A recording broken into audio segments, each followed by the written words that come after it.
ವಿಜಯ್ ಕರ್ನಾಟಕ ವೀಕ್ಷಕರಿಗೆ ಸ್ವಾಗತ. ನಿಮ್ಮ ಡಾಕ್ಟರ್ ದೀಪಕ್ ಗುರ್ಜಿ ಮಾಡುವ ಪ್ರಣಾಮಗಳು. ಸೊ ಇವತ್ತಿನ ಸಂಚಿಕೆಯಲ್ಲಿ ತುಂಬ ವಿಭಿನ್ನವಾದ ವಸ್ತುನ ತಂದಿದ್ದೀವಿ. ಅಂದರೆ ಈಗ ಏನು ನೇಮಿಂಗ್ ಸೀರೀಸ್ನ ಮಾಡ್ಕೊಳ್ತಾ ಬಂದ್ವಿ, ಸಾಕಷ್ಟು ಹೆಸರು ಬಗ್ಗೆ ಮಾಹಿತಿನ ಕೊಟ್ಟಿದೆ. ಸೊ ವಿಶೇಷವಾಗಿ ಗುರುಜಿ ನಮ್ಮ ಏನು ಹೊಸ ವರ್ಷ ಬರ್ತಾ ಇದೆ, ಸೊ ಯಾವ ರೀತಿ ನಮ್ಮ ಮನೇನ ಎನರ್ಜೈಸ್ ಮಾಡ್ಕೊಳ್ಳೋ ಅಂಥದ್ದು ಅಥವಾ ಯಾವ ರೀತಿ ನಮ್ಮ ನೆಗೆಟಿವ್ ಶಕ್ತಿಗಳಿಂದ ದೂರ ಇರುವಂಥದ್ದು ಅನ್ನೋದನ್ನ ತಿಳಿಸ್ತಾ ಇದ್ರಿ. ಸೊ ಇವತ್ತು ನಾನು ತೋರಿಸೋವಂಥದ್ದಾದರೆ ನೋಡಿ, ಇದು ಟಂಬಲ್ ಸ್ಟೋನ್ ಅಂತ ನಿಮ್ಗೆ ಎಲ್ಲರಿಗೂ ಗೊತ್ತಿದೆ, ನಾನು ಆಲ್ರೆಡಿ ತೋರಿಸಿದ್ದೀನಿ ನಿಮಗೆ. ಇದು ನೋಡಿ, ಇದು 7 ಚಕ್ರ tumble stone with evil I. ವಿಶೇಷವಾಗಿ ಇದು ನಿಮ್ಮಲ್ಲಿ ಮನೇಲಿರತಕ್ಕಂಥ ಎಲ್ಲ ಥರ ದೋಷಗಳನ್ನೂ ಕೂಡ ಪರಿಹಾರ ಮಾಡುತ್ತೆ. ಯಾಕೆಂದರೆ ಒಂದೊಂದು ಚಕ್ರ ಕೂಡ ಒಂದೊಂದು ಶಕ್ತಿನ ಕೊಡುತ್ತೆ ನಿಮ್ಮಲ್ಲಿ. ಅಂದರೆ ನಮ್ಮ ದೇಹದಲ್ಲಿರುವಂಥ 7 ಚಕ್ರಗಳಾಗಲಿ ಅಥವಾ ಒಂದೊಂದು ಕೂಡ ಒಂದೊಂದು ರೀತಿ ಸಮಸ್ಯೆಗಳನ್ನ ಎದುರಿಸ್ತಾ ಇರ್ತೀವಿ ನಾವು ಲೈಫಲ್ಲಿ. ಒಂದು ಥಿಂಕಿಂಗ್ ಪ್ರಾಬ್ಲಮ್ ಇರ್ಬೋದು, ಒಂದು ಆರೋಗ್ಯ ಸಮಸ್ಯೆ ಇರ್ಬೋದು, ಅಥವಾ ಒಂದು ಧೈರ್ಯ ಕಮ್ಮಿ ಆಗುವಂಥದ್ದು ಇರ್ಬೋದು, ಅಥವಾ ಆಪರ್ಚುನಿಟಿ ಕಮ್ಮಿ ಆಗುವಂಥದ್ದು ಇರ್ಬೋದು. ಸೊ ಎಲ್ಲ ರೀತಿಯಲ್ಲೂ ಕೂಡ ಇದು ನಿಮಗೆ ಬ್ಯಾಲೆನ್ಸ್ ಕೂಡ ಮಾಡುತ್ತೆ. ಅದ್ರ ಜೊತೆಯಲ್ಲಿ ಒಂದು ಈವಿಲ್ ಐ ಜೊತೆಯಲ್ಲಿ ಇರೋದ್ರಿಂದ ಏನಾಗುತ್ತೆ, ವಿಶೇಷವಾಗಿ ನಿಮಗೆ ಈವಿಲ್ ಐ ಬಗ್ಗೆ ನಾವು ಎಪಿಸೋಡ್ಗಳನ್ನೇ ಮಾಡಿದ್ದೀವಿ.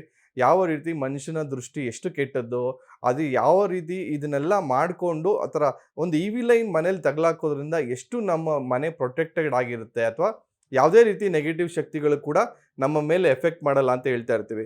ನೋಡಿ, ಯಾಕೆ ಈ ಮನೇಲಿ 7 ಚಕ್ರ ಅದನ್ನು ಹ್ಯಾಂಗ್ ಮಾಡಲೇಬೇಕು ಅಂತ ಹೇಳೋದಾದರೆ, ನೋಡಿ ನಮ್ಮ ಮನೆಯೇ ಒಂಥರ ವಿಚಿತ್ರವಾದ ಕ್ಯಾರೆಕ್ಟರ್ಸನ್ನ ತುಂಬಿಕೊಂಡಿರ್ತೀವಿ ನಾವು. ಒಬ್ಬೊಬ್ಬರು ಕೂಡ ಒಂದೊಂದು ರೀತಿ ಆಲೋಚನೆ ಇರುವಂಥ ವ್ಯಕ್ತಿಗಳಾಗಿರ್ತಾರೆ. ಯಾಕಂದರೆ ಎಲ್ಲರೂ ಒಂದೇ ಥರ ಯೋಚನೆ ಮಾಡ್ತಾರೆ ಅಂತ ಹೇಳೋಕ್ಕಾಗಲ್ಲ. ಮನೆ ಅಂದಮೇಲೆ ಒಬ್ಬರು ನಾನು ಇದು ಮಾಡಬೇಕು ಅಂತಾರೆ, ಇನ್ನೊಬ್ರು ನಾನೇನೋ ಮಾಡಬೇಕು ಅಂತಾರೆ. ಆ ರೀತಿ ಎಲ್ಲನೂ ಕೂಡ ಒಂದು ಬ್ಯಾಲೆನ್ಸ್ ಮಾಡ್ಕೊಂಡು ಹೋಗೋ ಶಕ್ತಿ ಬೇಕಾದರೆ ಎಲ್ಲೋ ಒಂದು ಕಡೆ ಆ ಎನರ್ಜೀಸ್ನೆಲ್ಲ ಬ್ಯಾಲೆನ್ಸ್ ಮಾಡಬೇಕಾಗತ್ತೆ. ಪ್ರತಿಯೊಬ್ಬರು ಕೂಡ ಒಂದೊಂದು ಫ್ರೀಕ್ವೆನ್ಸಿಯಲ್ಲಿ ಇರ್ತಾರೆ. ಒಂದೊಂದು ಮನುಷ್ಯ ಕೂಡ ಅವ್ರದ್ದೇ ಆದಂಥ ಪ್ರಭಾವಳಿ ಇರ್ತದೆ, ಅವ್ರದ್ದೇ ಆದಂಥ ಥಿಂಕಿಂಗ್ ಇರುತ್ತೆ. ಸೊ ಒಂದು ಮನೆಯಲ್ಲೂ ಕೂಡ ಎಲ್ಲನೂ ಕೂಡ ಒಂದು ಬ್ಯಾಲೆನ್ಸ್ ಆಗಬೇಕಾದ್ರೆ ಈ ರೀತಿ ಒಂದು 7 ಚಕ್ರ ಹ್ಯಾಂಗಿಂಗ್ನ ಮನೇಲಿ ತಗಲಾಕೋದು ತುಂಬ ಒಳ್ಳೆಯದು ಅಂತ ಹೇಳ್ತೀನಿ. ಅದ್ರ ಜೊತೆಲಿ ಈವಿಲ್ ಐ ಕೂಡ ಅಡಿಷ್ನಲ್ ಇದೆ ಇದು. ಸೊ ಈವಿಲ್ ಐ ಕೂಡ ನೀವು ತಗಲಾಕೋದ್ರಿಂದ ಯಾವುದೇ ರೀತಿ ಮನುಷ್ಯನ ಕೆಟ್ಟ ದೃಷ್ಟಿ ಆಗಲಿ, ಅಥವಾ ಮನೆಯವರು ಅಂತಾನೆ ಅಲ್ಲ, ಅಥವಾ ಹೊರಗಡೆಯಿಂದ ಬಂದವರು ಕೂಡ ಯಾವ ರೀತಿ ಎನರ್ಜಿ ನಿಮ್ಮ ಮನೆಗೆ ತರ್ತಾರೆ ಅಂತ ಗೊತ್ತಾಗಲ್ಲ.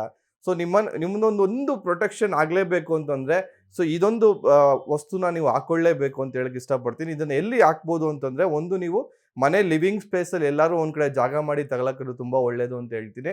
ವಿಶೇಷವಾಗಿ ಅಥವಾ ಎಂಟ್ರೆನ್ಸಲ್ಲಿ ನಿಮ್ಮ ಬಾಗಿಲಿಗೆ ಏನು ಒಳಗಡೆ ಬರ್ತಾ ಇರ್ತಾರಲ್ಲ, ಆಚೆಯಿಂದ ತಗಲಾಕಿದ್ರು ಕೂಡ ಅಲ್ಲೇ ನಿಮ್ಮ ನೆಗೆಟಿವ್ ಏನೇ ಎನರ್ಜೀಸ್ ಇದ್ರೂ ಕೂಡ ಅಲ್ಲೇ ಶೀಲ್ಡ್ ಆಗಿಬಿಡುತ್ತೆ. ಅಥವಾ ನಿಮ್ಮ ಮನೆಗೆ ಬರುವಂಥ ಎಲ್ಲ ಎನರ್ಜೀಸ್ ಕೂಡ ಒಂದು ಫಿಲ್ಟರ್ ಆಗಿ ಫಿಲ್ಟರ್ ಆಗಿ ನಿಮಗೆ ಪಾಸಿಟಿವಿಟಿ ಉಳ್ಳಂಥ ಶಕ್ತಿಗಳು ಮಾತ್ರ ಮನೆ ಒಳಗಡೆ ಬರುವಂಥದ್ದಾಗುತ್ತೆ, ಪ್ರವೇಶ ಮಾಡುವಂಥದ್ದಾಗುತ್ತೆ. ಸೊ ವಿಶೇಷವಾಗಿ ಇವತ್ತು ತೋರಿಸಿರೋವಂಥ 7 ಚಕ್ರ tumble stone plus evil I ಏನೋ ಒಂದು ಹ್ಯಾಂಗಿಂಗು, ಒಂದು ಚಿಕ್ಕ ಯಂತ್ರ, ಬಟ್ ನಿಮ್ಮ ಮನೆಯೇ ಒಂದು ಪ್ರೊಟೆಕ್ಷನ್ ಮಾಡ್ಕೊಳ್ಳೋವಂಥ ಅದ್ಭುತ ಸಾಧನ ಆಗೋದ್ರಲ್ಲಿ ಯಾವುದೇ ರೀತಿ ಡೌಟ್ ಇಲ್ಲ ಅಂತ ಹೇಳ್ತೀನಿ. ಸಾಕಷ್ಟು ಜನರೊಂದಿಗೆ ಶೇರ್ ಮಾಡ್ತಾ ಬನ್ನಿ ಅಂತ ಹೇಳ್ತಾ ಇವತ್ತಿನ ಸಂಚಿಕೆ ಮುಗಿಸ್ತೇನೆ ಸ್ನೇಹಿತರೆ. ವಂದನೆಗಳು.